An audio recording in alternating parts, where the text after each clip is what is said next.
The date is August 29th, 1992. The venerable Wembley Stadium in London, a bastion of British sporting history, pulsates with an electrifying fervour rarely seen, even for its usual occupants. Today, however, the roar is not for football, but for the spectacle of professional wrestling, as the unprecedented thrill of SummerSlam unfolds. Amidst the pageantry and pyrotechnics, a figure emerges from the shadows, a man whose very presence conjures images of concrete walls and unforgiving steel. This is Nailz, an ex-convict character brought to life by the imposing physique and intense gaze of Kevin Wacholz. He strides to the ring, clad in an orange jumpsuit that screams institutionalization, his eyes fixed on his opponent, Virgil. The match itself is a relatively straightforward affair, a decisive victory for the burgeoning heel. But its true significance lies not in the athleticism displayed, but in the narrative thread it weaves. Nailz is an enigma, a force of malevolent retribution, and his nascent career in the World Wrestling Federation is blooming with destructive promise. He's already established genuine visceral heat with the formidable Big Boss Man, a feud built on the premise of a brutal prison guard's alleged abuse of his incarcerated charge. The sight of Nailz, nightstick in hand, relentlessly attacking and choking Boss Man, handcuffing him to the top rope, resonated with a primal fear, a sense of injustice embodied. The audience initially was captivated, intrigued by this chilling portrayal of a man wronged, seeking vengeance. This victory over Virgil, a trusted ally of the Big Boss Man, further cements Nailz's trajectory. He's not just a character, he's a looming threat. The feud with Boss Man escalates, culminating in a vicious nightstick match at Survivor Series. And then a truly tantalizing prospect emerges, a confrontation with the macabre and seemingly invincible Undertaker. The two engage in a chilling stare-down on superstars, a moment so impactful it graces the cover of the company's magazine. Nailz is on the cusp of something monumental. He's being positioned for a significant push, a main event caliber presence, a legitimate monster heel. The wrestling world holds its breath, anticipating the havoc this enigmatic ex-con will unleash. But the trajectory, so steep and promising, suddenly veers off course, plummeting into an abyss of whispers and speculation. Just as Nailz seems poised to explode onto the main event scene, he vanishes, leaving behind a wake of unanswered questions. The wrestling community, accustomed to the meticulously crafted narratives of the Federation, finds itself grappling with a genuine mystery. What happened to Nailz becomes a recurring lament among fans, a question that lingers for years, shrouded in rumor and conjecture. The true story, far more dramatic and impactful than any on-screen storyline, involved a legitimate, volatile physical altercation backstage with the most powerful man in professional wrestling, Vince McMahon. This explosive encounter, allegedly over a financial dispute, would not only end Kevin Wacholz's Federation career, but would forever brand him as a man who dared to cross the uncrossable line, earning him a place on an unspoken yet very real blacklist. To truly understand the sudden, abrupt halt of Nailz's ascent, we must rewind and examine the journey of Kevin Patrick Wacholz, the man behind the orange jumpsuit. Born on April 17, 1958, Wacholz embarked on his wrestling career in 1982, a path forged not in traditional wrestling schools, but through the raw, unrefined proving ground of a toughman contest. This early experience undoubtedly instilled in him a certain grit, a willingness to engage in direct physical confrontation, traits that would later define his most memorable character. His early years saw him traverse the varied landscapes of the professional wrestling territories: Tennessee, Montreal, Central States, and the Pacific Northwest, each stop a crucible in which he honed his craft and developed his in-ring persona. In 1985, Wacholz adopted the moniker Thor for World-Class Championship Wrestling in Texas. That same year, he brought this strongman gimmick to Bill Watts Mid-South Wrestling, a territory renowned for its hard-hitting, no-nonsense style. His ventures extended even to the international stage, with a stint in New Japan Pro Wrestling in 1986, demonstrating an early willingness to explore different wrestling cultures and adapt his style. However, it was in the American Wrestling Association that Wacholz truly began to carve out a name for himself. Debuting as Kevin Kelly in 1984, he initially served as a babyface mid-carder, a stepping stone for many aspiring wrestlers. By 1986, through sheer force of will and a burgeoning charisma, he had transformed into a formidable top heel, even challenging for the coveted World Heavyweight Championship. It was here he adopted the more refined, yet equally arrogant moniker of Mr. Magnificent Kevin Kelly. He successfully orchestrated chaos with managers like the cunning Sherry Martel. By 1988, he had established himself as a legitimate main event threat, challenging for world championships and forming tag teams before departing just as the American Wrestling Association began its death spiral. Little did he know, his most dangerous confrontation still lay ahead, not with any opponent in the ring, but with the most powerful man in wrestling itself. For the World Wrestling Federation, the undisputed titan of professional wrestling, beckoned. Wacholz, still operating as Kevin Kelly, had a couple of tryout matches in 1989, but a contract was not forthcoming at that time. After the AWA's demise, the opportunity arose again. In May 1991, he received another tryout, defeating Brian Costello and Gary Jackson in dark matches, a sign that the Federation was finally taking notice of his potential. The transformation was complete in early 1992. Wacholz re-emerged as Nailz, a character meticulously crafted to capitalize on his imposing physique and menacing presence.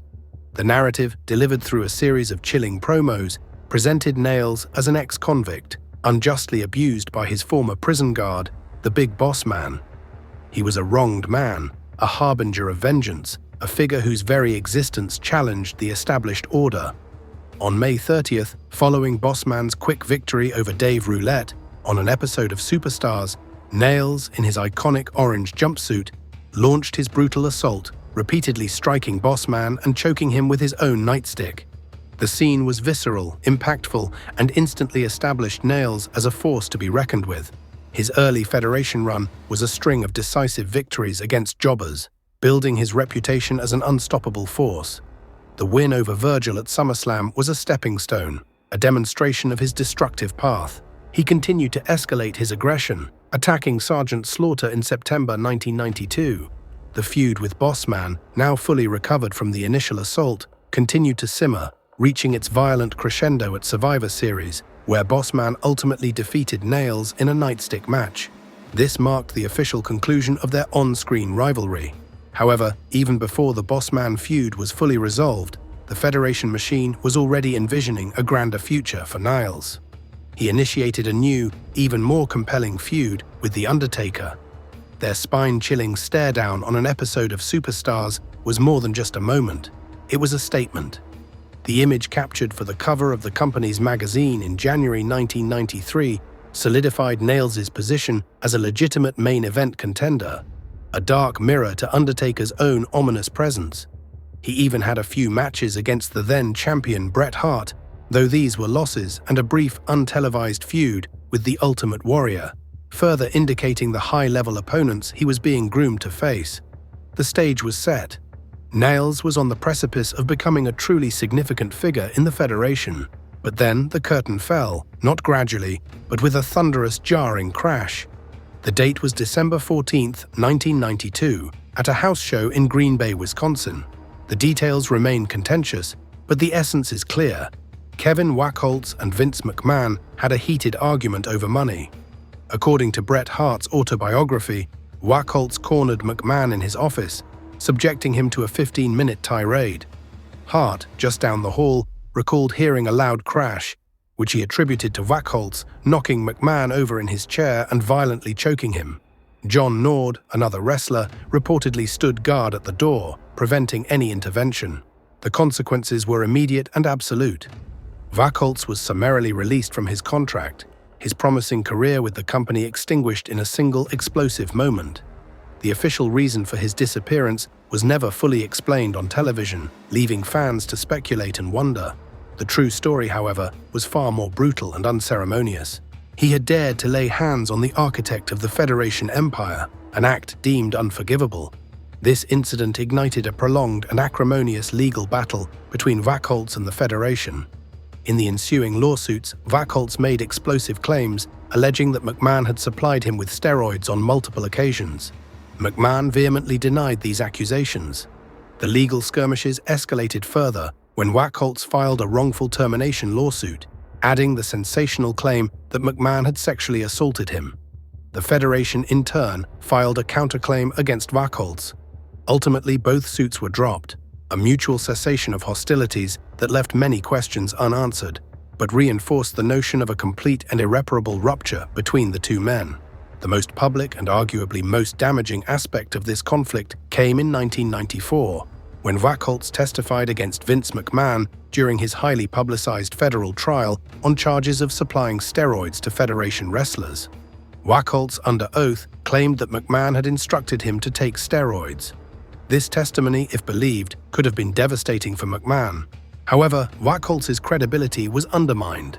During cross-examination, his testimony was inconsistent, at times contradictory, and ultimately failed to hold up under scrutiny.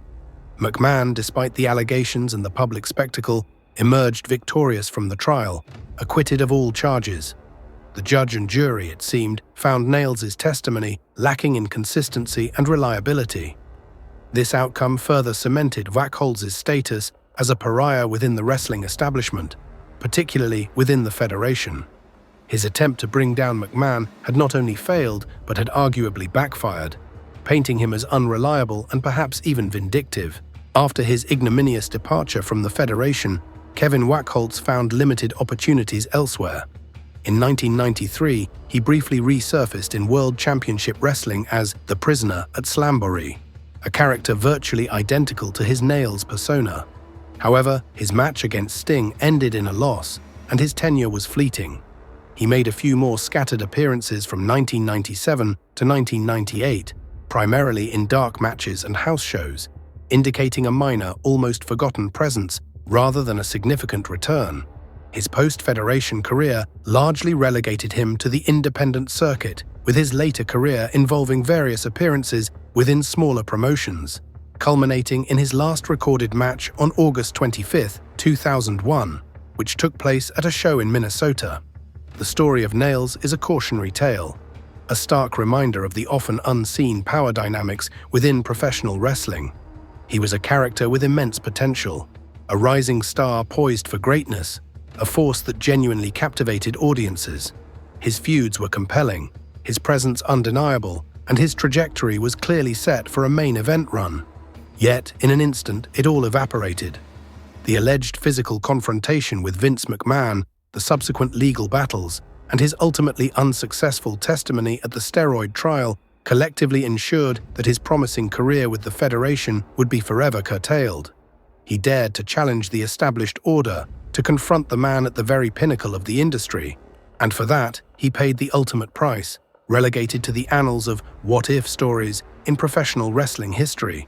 A man who, despite his talent and momentum, was truly blacklisted by Vince McMahon.